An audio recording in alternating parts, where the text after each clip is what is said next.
इस वक्त पाकिस्तान की जो सूरत हाल है उसमें पॉलिटिकल उथल पुथल से ज़्यादा इकनॉमिक उथल पुथल नज़र आ रही है।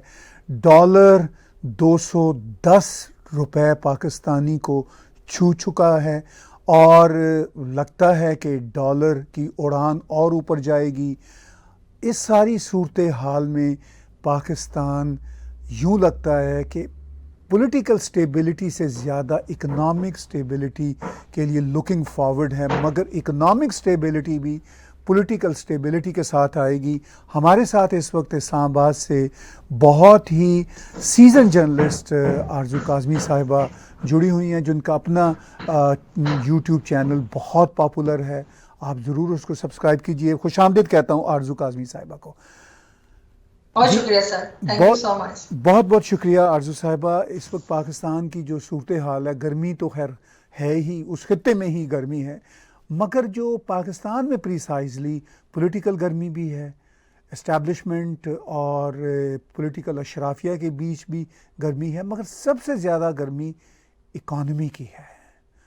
उसकी जो सूरत हाल है वो आम आवाम बराह रास्त भुगत रहे हैं। क्या सिचुएशन है ग्राउंड पे, हमारे व्यूज़ को बताइए।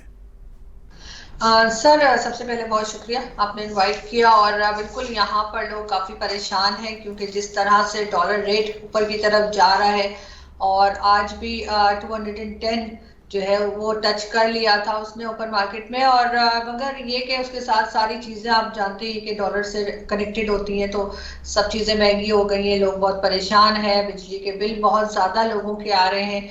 और कई लोग ऐसे भी हैं जिनकी जो जॉब पे भी नहीं है, वो किस तरह से गुजारा करें और क्या करें। कोई गवर्नमेंट भी जो है वो इन लोगों को संभाल नहीं पा रही है और अपना यही कह देते हैं कि जी थोड़े दिन आपको ये सख्तियां बर्दाश्त करनी है, लेकिन असल बात तो यही है कि जो लोग इन सख्तियों में रह रहे हैं वो क्या करें। आज भी इमरान खान के घर के बाहर, बनी गाला के बाहर जो है, केपी के से यंग टीचर्स आए हुए थे और उन्होंने प्रोटेस्ट किया है, क्योंकि वहां पर तकरीबन कहने में आ रहा है कि 58,000 टीचर्स को जो है वो निकाल दिया गया है या उनको हटा रहे हैं, परमानेंट जॉब्स नहीं है उनकी। तो उसके लिए वो प्रोटेस्ट कर रहे थे इमरान खान के घर के बाहर। उन्होंने अंदर जाने की भी कोशिश की। और ये सिर्फ सूरत हाल यहाँ पे नहीं है, बनी गाला की नहीं है, बल्कि हर जगह पे इसी तरह से है कि लोग जो है वो, हर कोई जो है उसको जॉब्स भी नहीं मिल रही है, हर कोई जो है वो अपने घर को भी नहीं लोग संभाल पा रहे हैं, और यूटिलिटी बिल्स, और ये एक बहुत बड़ा मसला बना हुआ है। अब इन्होंने तो ये कहा था जब पीएमएलएन की गवर्नमेंट आई थी कि जी हम तो सब कुछ ठीक कर देंगे, हम इकोनॉमी को भी संभाल लेंगे, हम फॉरेन पॉलिसी भी ठीक कर लेंगे, लेकिन अभी तक ये कुछ कर नहीं पाए हैं। इनके जो मिनिस्टर्स हैं, एहसन इकबाल साहब जैसे हैं, उन्होंने कहा कि जी लोग चाय कम पिए। मिफ्ता इस्माइल साहब कहते हैं कि जी एक रोटी ले लीजिए, चार भाई हैं तो एक ही रोटी खा लें। लोग इनकी ये बातें सुनने के लिए नहीं बैठे। उसके पहले जो है वो प्राइम मिनिस्टर शहबाज शरीफ साहब ने कहा था मैं तो अपने कपड़े बेच दूंगा, लेकिन फ्यूल सस्ता कर दूंगा, आटा सस्ता कर दूंगा। ऐसा ऐसा भी कुछ होता हुआ नजर नहीं आ रहा। और साथ साथ एक सिर्फ पॉजिटिव चीज जो मुझे दिखी वो ये कि आजकल हमारे टीवी पर जो है पॉपुलेशन कंट्रोल के कमर्शियल्स चल रहे हैं, जो पहले नहीं दिखाई दिए। और मेरा ख्याल है कि सबसे बड़ा मसला ही पाकिस्तान का पॉपुलेशन है, और कोई भी गवर्नमेंट आ जाए वो ये सब कुछ नहीं हैंडल कर पाएगी जब तक हम लोगों को ये नहीं समझाएंगे कि फैमिली छोटी रखनी है। देखिए, आपने बहुत सारी अहम बातें की। आपने कहा कि पाकिस्तान का एक बड़ा मसला पॉपुलेशन का बढ़ना भी है। वो तो खैर पूरी दुनिया में ही कंसर्न रहता है, लेकिन इसके साथ साथ मुआशरों को और कंट्रीज़ को मैन पावर की भी ज़रूरत होती है। मैं ज़ाती तौर पर इसको बहुत बड़ा मसला नहीं समझता, क्योंकि हम देखते हैं भारत की पॉपुलेशन हमारे सामने है, बांग्लादेश की पॉपुलेशन सामने है, मगर उन्होंने अपने इकनॉमिक सिचुएशन को रिलेटिवली बहुत बेहतर रखा हुआ है। ख़ास तौर पर चलिए हम बांग्लादेश के साथ ही कंपेयर करते हैं, जो पाकिस्तान का ही एक ज़माने में हिस्सा होता था। वहाँ पे जो इकनॉमिक सिचुएशन है वो बहुत बेहतर है। उनके पास 80 बिलियन डॉलर से ज़्यादा सरप्लस भी बताया जाता है और हर लिहाज से इकॉनमी बेहतर है। तो इस सारी सूरत हाल में आपने ये भी जिक्र किया कि शहबाज शरीफ की जब ये कोलिशन सरकार बन रही थी, उन्होंने कहा था हम सब कुछ संभाल लेंगे, मगर रियलिस्टिकली आरजू हमें ये भी देखना है कि उनको आए तो अभी चंद हफ्ते हुए हैं, और आते ही उनको जिस तरह की पॉलिटिकल बैकलैशिंग हुई और जो वो मैस चला आ रहा था इमरान खान की इकॉनमी का, आईएमएफ के साथ जो मुआहदे जिस तरह इमरान खान ने किए थे, जिस तरह वादे तोड़े थे आईएमएफ के साथ, सब्सिडी दी थी, वो आईएमएफ पैसे देने को तैयार नहीं था। तो लेकिन अवाम इन जो है फैक्ट्स को, इन रियलिटीज़ को नहीं समझते।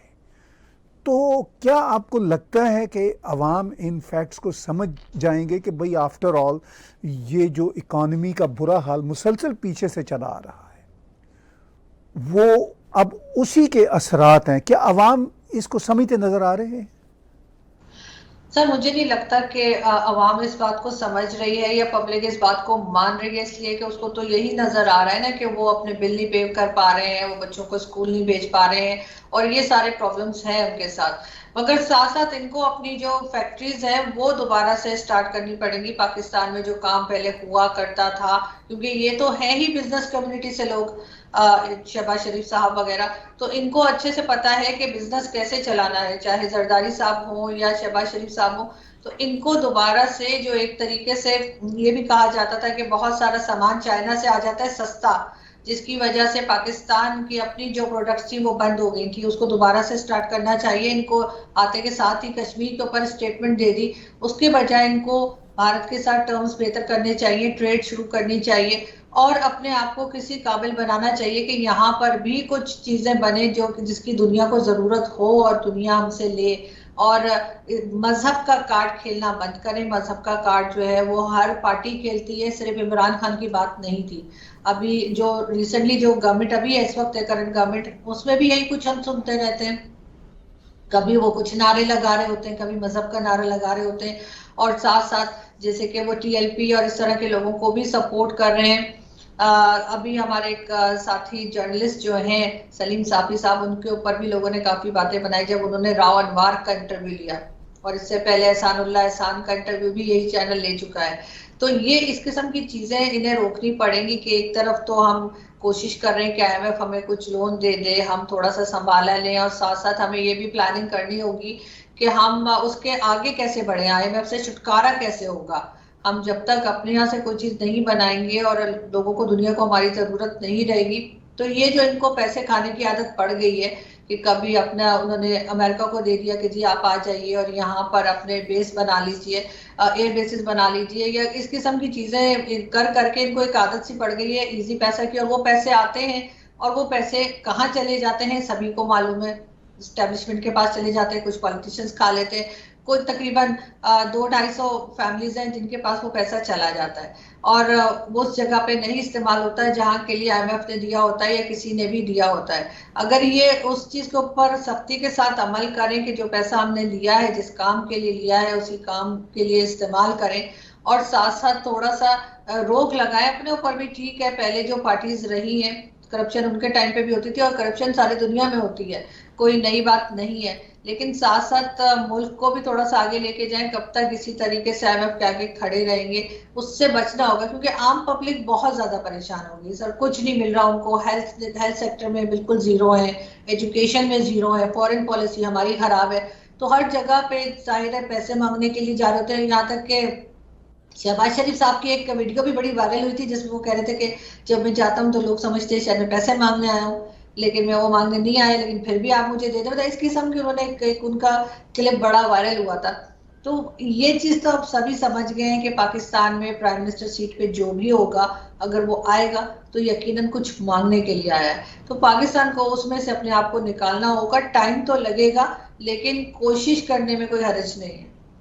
देखिए, आपने बात की कि पाकिस्तान के हवाले से बैनुल-अक़वामी तौर पर ये इमेज है कि पाकिस्तान का जो भी प्राइम मिनिस्टर होगा वो जहाँ कहीं भी पाकिस्तान से बाहर दौरे पे जाएगा तो यही वहाँ तासर होगा कि ये कुछ ना कुछ मांगने के लिए आया है। और ऑफ कोर्स इसमें कोई शक वाली बात नहीं कि as a head of the state उनको मांगना भी पड़ेगा जब अपने पास कुछ है ही नहीं।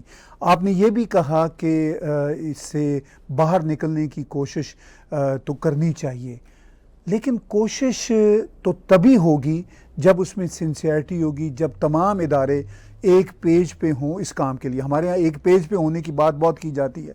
इमरान खान का इक़्तिदार का जो पहला मरहला था उसमें यही था जी कि ये एक पेज पे हैं, खान साहब भी और इस्टेब्लिशमेंट भी। तो आपको क्या लगता है कि वो सिंसियरिटी कभी डेवलप हो सकेगी, कि पाकिस्तान बाहर आ सके। मैं बार बार बांग्लादेश से कंपेयर करता हूँ सूरत हाल को। बांग्लादेश जो कभी पाकिस्तान का हिस्सा होता था, उसको अब IMF की ज़रूरत नहीं है, बल्कि कई सालों से IMF की ज़रूरत नहीं है, कई दहाइयों से IMF की ज़रूरत नहीं है, और उसके पास सरप्लस पैसा है। तो वो उन्होंने सब कुछ सिंसियर होकर ये एफर्ट्स किए हैं तो हुआ है। वहाँ पर भी इश्यूज होते हैं, हर इंसानी सोसाइटी में होते हैं। तो पाकिस्तान एक नॉर्मल रियासत के रास्ते पे चलता हुआ आपको नज़र आता है? उसकी शुरुआत कहीं होती नज़र आती है? सर मुझे नहीं लगता कि कहीं से शुरुआत होगी, क्योंकि मैं खुद पाकिस्तानी हूँ, मैं पाकिस्तान में रहती हूँ, लेकिन मुझे लगता है कि यहाँ के लोग बहुत सेल्फिश हैं। जो लोग अगर किसी को एक आटे की बोरी दे रहे हो, या इवन एक तरबूज की एक पिक्चर आई थी कि जमात इस्लामी वाले तरबूज दे रहे हैं, तो पिक्चर बनवाएं जो जहाँ पे हर चीज हमारे लिए सिर्फ एक बिजनेस रह गया हो, और हम सिर्फ ये दिखा रहे दुनिया को कि जी हम बड़े अच्छे काम कर रहे हैं, और पिक्चर बनाए बगैर वो काम नहीं हो सकता। उस मुल्क का कुछ नहीं हो सकता जहाँ के लीडर जो है उनको मालूम ही नहीं है कि आम पब्लिक के यहाँ जब लाइट जाती है और तो वो बगैर लाइट के कैसे रहते हैं, 12 घंटे वो कैसे गुजारते हैं, और पब्लिक जो उनकी ट्रांसपोर्ट है उसमें वो कैसे सफर करते हैं। ये तो इमरान खान को अगर हम ले लें, क्योंकि खान साहब की बात ज्यादा होती है, तो वो प्राइम मिनिस्टरशिप से हटने के बाद भी हेलीकॉप्टर से नहीं उतरे हैं। वो KPK का जो हेलीकॉप्टर है वो जो इस्तेमाल कर रहे हैं, तो वो किस लिहाज से इस्तेमाल कर रहे हैं, उनको किसने इजाजत दी है, और वो क्यों कर रहे हैं, ये चीज ऐसा हमें नजर नहीं आता है। और जब तक लीडर जो है वो इलेक्शन के बाद भी अपने हलकों में नहीं जाएंगे और वहां के लोगों का हाल अहवाल नहीं पूछेंगे, तब तक पाकिस्तान की यही हालत रहेगी। पाकिस्तान में सिर्फ पहले आपने देखा होगा कि पहले एक अपर क्लास होती थी, फिर मिडिल क्लास होती थी, और एक लोअर क्लास हुआ करती थी। अब जो है वो मिडिल क्लास ऑलमोस्ट खत्म हो गई है।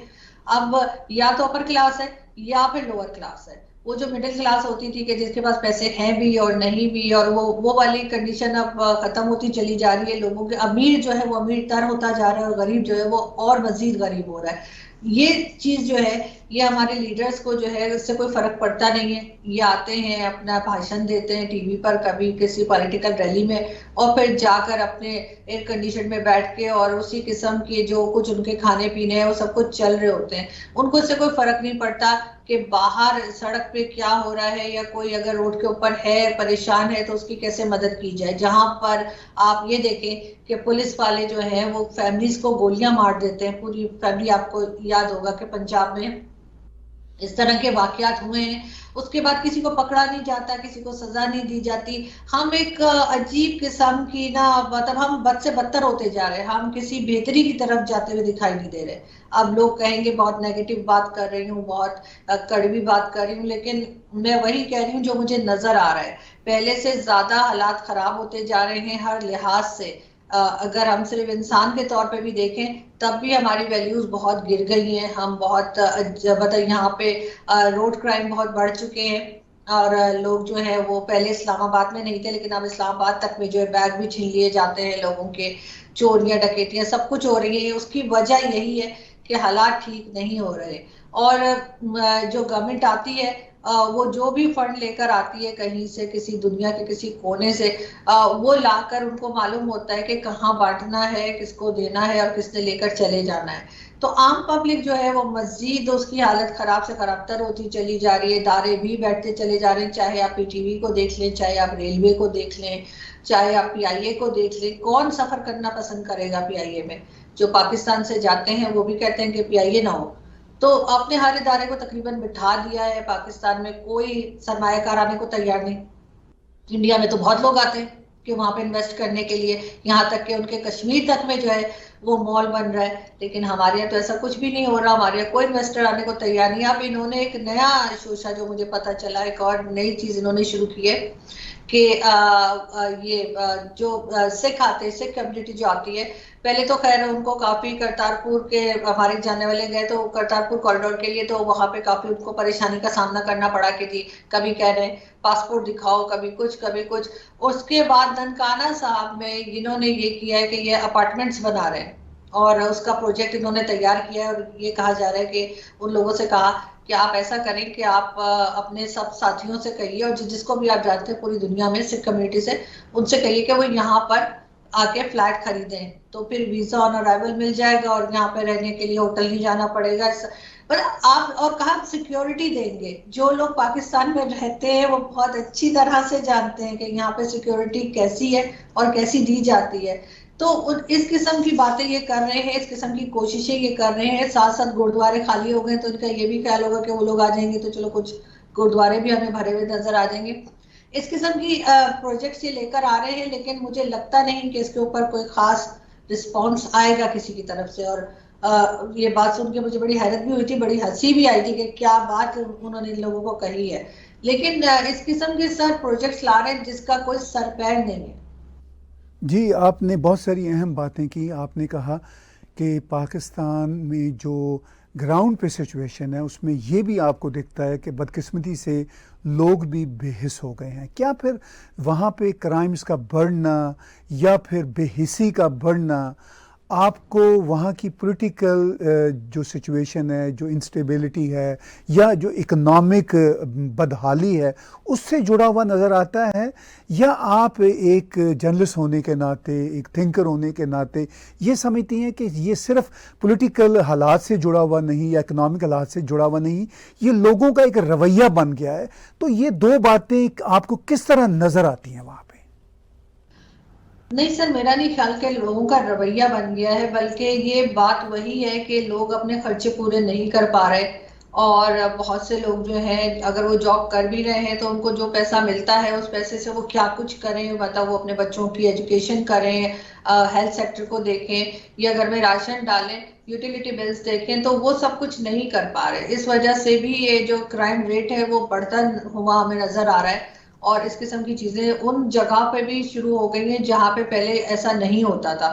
और इसकी सबसे बड़ी वजह यही है कि जाहिर है इकोनॉमी पाकिस्तान की जिस तरीके से डॉलर रेट बढ़ रहा है, हर चीज महंगी हो रही है, लोग अफोर्ड नहीं कर पा रहे, तो वो अब इस रास्ते पे चल पड़े हैं। भिखारी भी आपको पहले से बहुत ज्यादा नजर आएंगे मार्केट्स में, और ऐसे लोग भी होंगे जिन्हें हम व्हाइट कॉलर जॉब वाले भी समझ सकते हैं कि हमें ख्याल भी नहीं होता कि शायद ये हमसे पैसे मांगने वाले हैं। इस तरह की भी सिचुएशन जो है वो बढ़ती जा रही है, और जल्दी इसको अगर कंट्रोल ना किया गया तो और ज्यादा जो है हालात कराची जैसे हो जाएंगे। जो कराची जैसे मशहूर है, ये कराची में तो कोई फोन लेके ऐसे फोन सुनता हुआ चल ही नहीं सकता है कराची की सड़कों के ऊपर।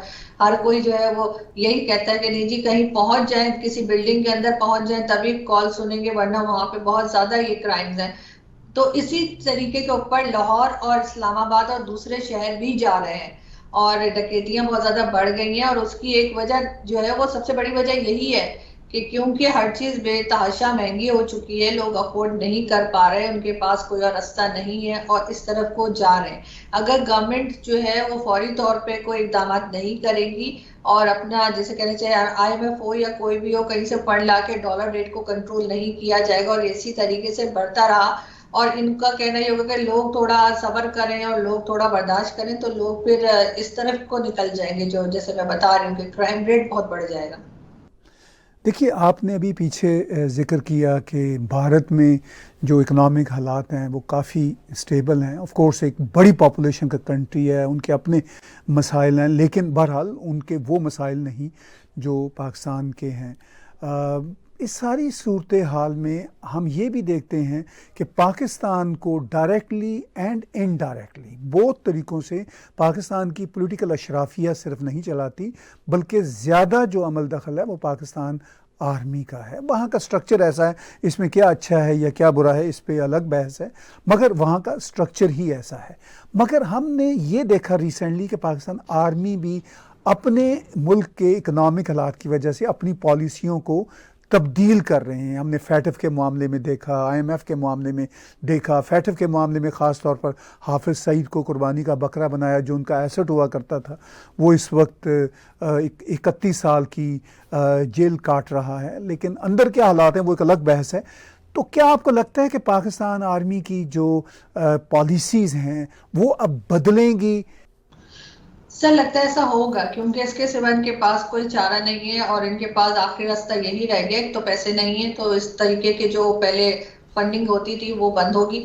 और अब बहुत से लोगों को ये बात समझ में आ चुकी है। एक सबसे पहले तो ये कि जो पहले आर्मी आके हुकूमत पे कब्जा कर लेती थी और मार्शल लॉज लगते थे, तो वो अब नहीं होगा।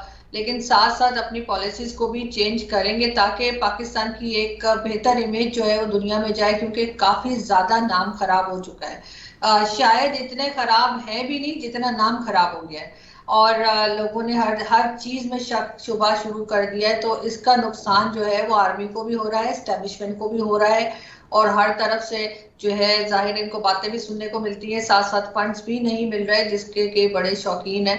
तो हर तरफ से ये जब रास्ते बंद हो गए हैं तो उस रास्ते को खोलने के लिए अब इनको कहीं ना कहीं पे तो चेंज लाना पड़ेगा। तो अपनी पॉलिसीज चेंज करेंगे, नेबरिंग कंट्रीज के साथ भी मेरा ख्याल है कि ताल्लुकात बेहतर बनाने की बात होगी, कोशिश होगी, और तभी ये कुछ आगे बढ़ पाएंगे। ये और बात है कि जब हालात सही हो जाएंगे उसके बाद अगर ये दोबारा से वो इमरान खान की तरह यू टर्न मार के फिर वही हरकतें शुरू करते हैं तो और चीज है, लेकिन फिलहाल अफोर्ड नहीं कर सकते। और अभी बार बार यही कहा जा रहा है, आर्मी चीफ की तरफ से भी यही कहा गया है कि अब इस वक्त हम कश्मीर का हल करने के लिए भी कोशिश कर रहे हैं, भारत से टर्म्स भी बेहतर करने हैं, पिछली बातें भूल जाएं, इस किस्म की स्टेटमेंट्स आ रही हैं। अब उसकी कोई भी वजह हो सकती है, अपनी कमजोरी, या फिर ये कि ये भी हो सकता है कि वो वाकई में चाहते हैं कि अब हालात बेहतर हो, और कोई नए किस्म के लोग हैं ये जो चाह रहे हैं कि पिछली गलतियां ना दोहराएं।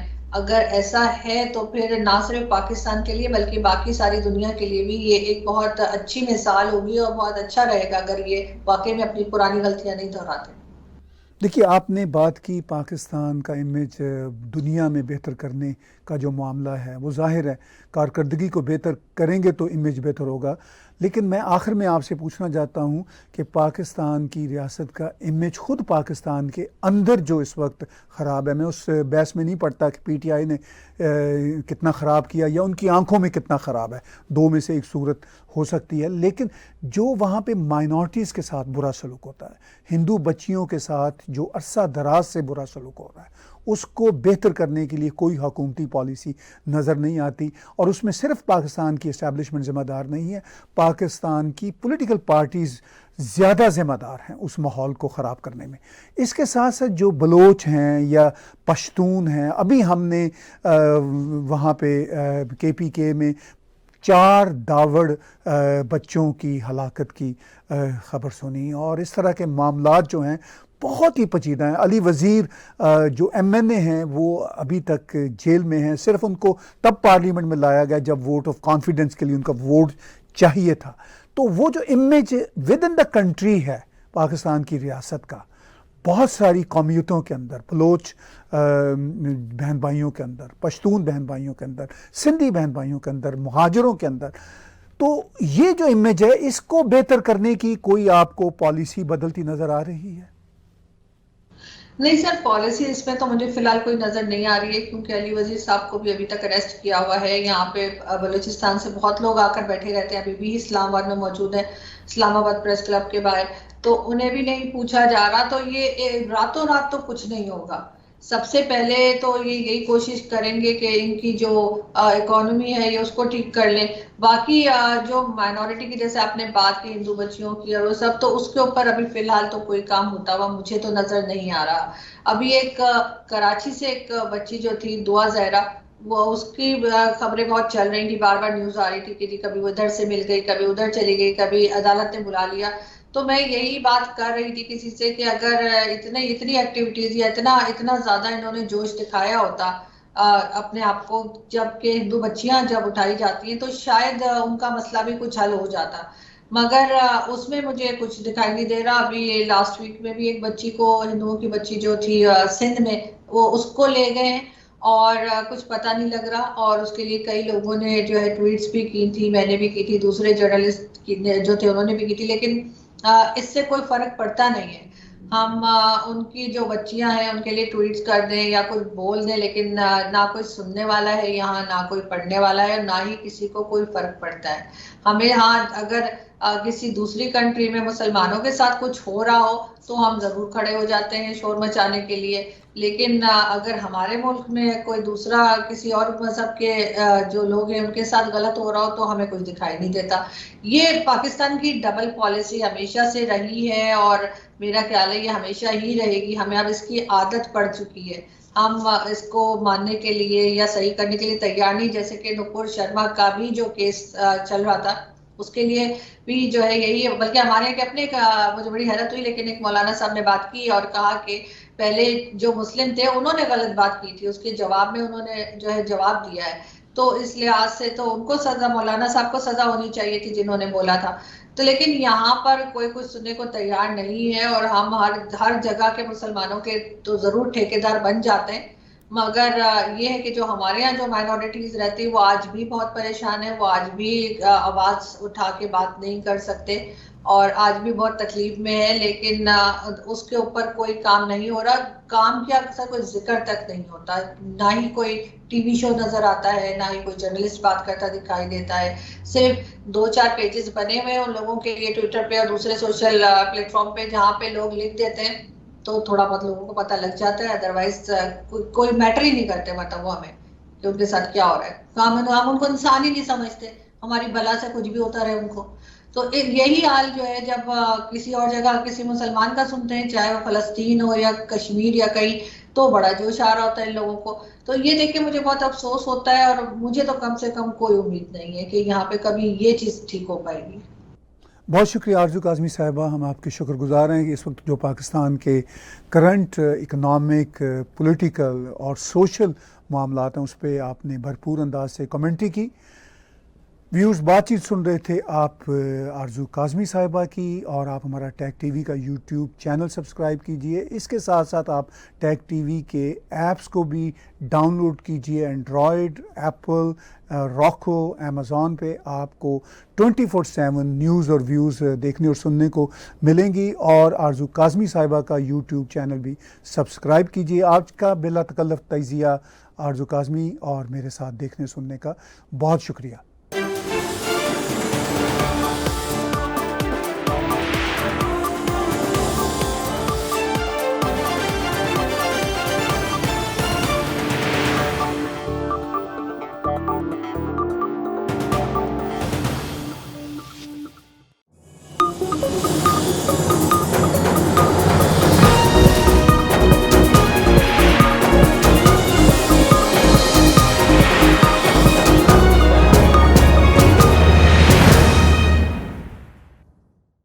Subscribe Tag TV YouTube channel and press the notification button.